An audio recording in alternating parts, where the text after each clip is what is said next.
This episode of My Conversation is sponsored by the Law Office of Rick Horowitz. Need someone to defend your rights? Call Rick Horowitz today.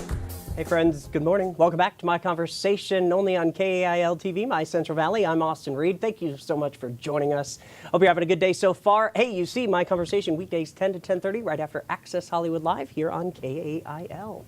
My next guest is a new sponsor of My Conversation. My studio audience, give it up for Rick Horowitz from Rick Horowitz Defense here in Central California. How you doing? I'm doing great. Thanks for having me. Pleasure to see you again, and thanks for being a sponsor of My Conversation, by the way. Appreciate that. I'm looking forward to a long-time relationship here. We like that. We like that. Now, last time, what were we talking about when you came on the show?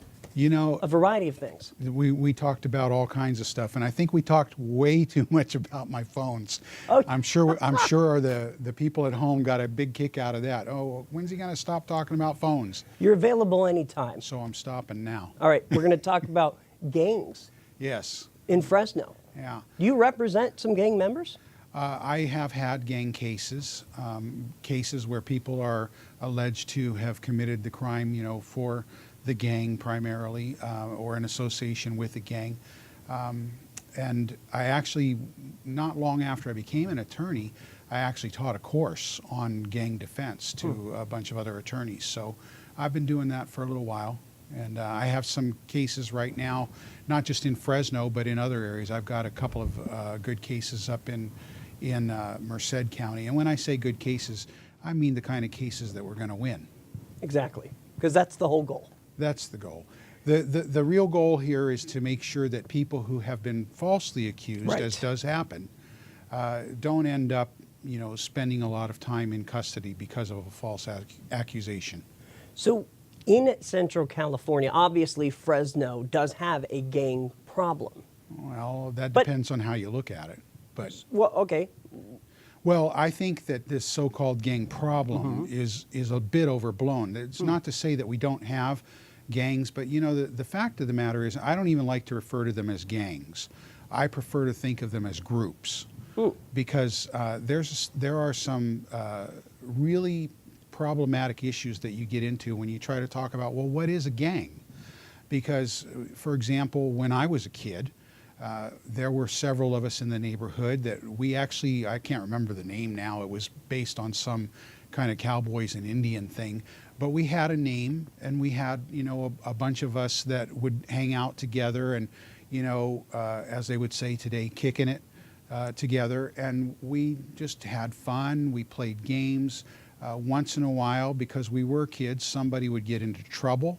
And a lot of what happens these days is that you hear in gang cases, the gang cops who are self-styled experts, they're always talking about the primary activities of gangs, because one of the things that they have to prove under what's called the Street Terrorism Enforcement and Prevention Act, which is our gang legislation here in California, they have to prove the primary activities of the gang. And they'll tell you the primary activities of the gang are murders, drive-by shootings, things like that. Well, if you just stop and think about it, they'll also tell you that there are literally thousands of gang members here in Fresno County.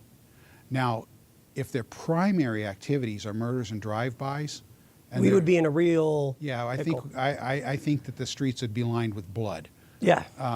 So the fact of the matter is that you know, they're kind of talking out both sides of their mouths a little bit when they talk like that.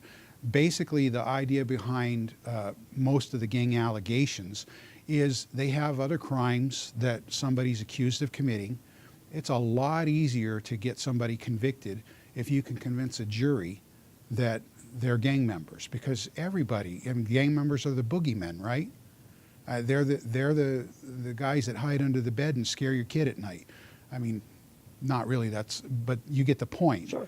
And the idea here is that if we can convince the jury that somebody's a gang member, then all of a sudden you can really do them some damage. So they're going to jail, prison for 20, 30 years. And that's the other aspect of it, because of the way the gang enhancements work.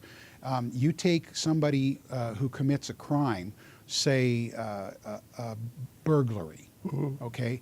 and they may be looking at a certain number of years in custody. You take that same person and you add on a gang enhancement, it's going to dramatically increase that. One of the first cases that I ever worked, and I'm still fighting that case today, 12 years after I first started working on it, involved a man who was accused of what's essentially a fist fight in a so-called gang environment. And the next thing you know, he's got a 24-year prison sentence.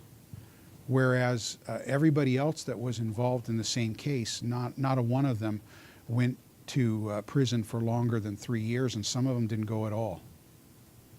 So, but he fought, he tried to fight the case, and they loaded it up with gang allegations, and then they brought in all kinds of evidence from literally all over the world.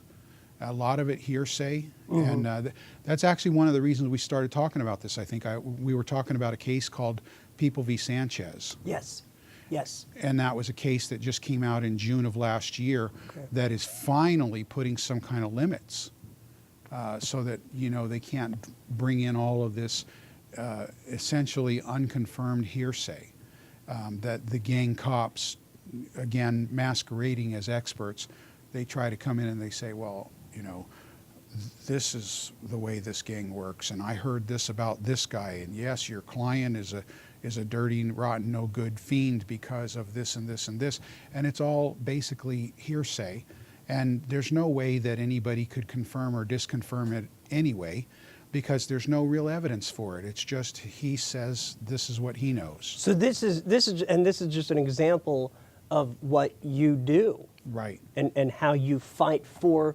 your clients. Exactly. And so, you know, this case has given us a new ability to limit the kind of stuff that comes in that unduly prejudices a jury. I mean, you know, the fact of the matter is, I'm a defense attorney.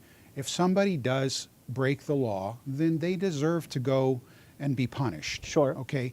But the punishment should be for what they've actually done. Yes. And one of the big problems with these gang enhancements and the gang legislation is that people end up being punished for things somebody else did. Yes, that's not right. That's not American. No, it's not. It's guilt by association, and we don't do that.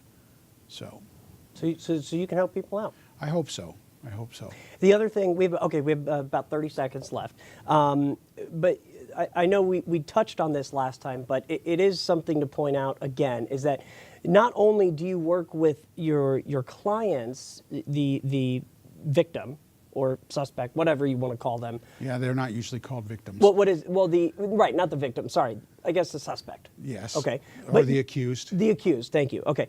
But you work with their families too. Yes. And you just want everybody to kind of work together. Well, the idea, as I mentioned the last time, what you're referring to, is that we used to be called counselors at law. So we were attorney and counselor at law, and I take the counseling aspect very seriously, because if we're going to help people become reintegrated into the community, which is what we should be doing instead of locking them up, then they're going to need all the help and support they can get, and it starts with, you know, working with the whole family. Sometimes your client is a victim if they're not accused. Well, that can happen. I don't often get to defend victims. Okay, okay. Phone number, website. My phone number is 559-233-8886. That number, as we talked about last time, is good 24 hours a day. If I don't answer right away, leave a voicemail and I will get it pretty quickly. My website is rhdefense.com. That's RH for Rick Horowitz, defense.com. Rick Horowitz. Rick Horowitz. He's got your back, everybody. That's it. Thanks for coming in. Thank you. Appreciate it. Give him a round of applause. Thank you so much. We'll see you in a couple weeks, okay? Okay. All right, you're watching My Conversation. We'll be back in just 2 minutes. This episode of My Conversation is sponsored by the Law Office of Rick Horowitz. Need someone to defend your rights? Call Rick Horowitz today.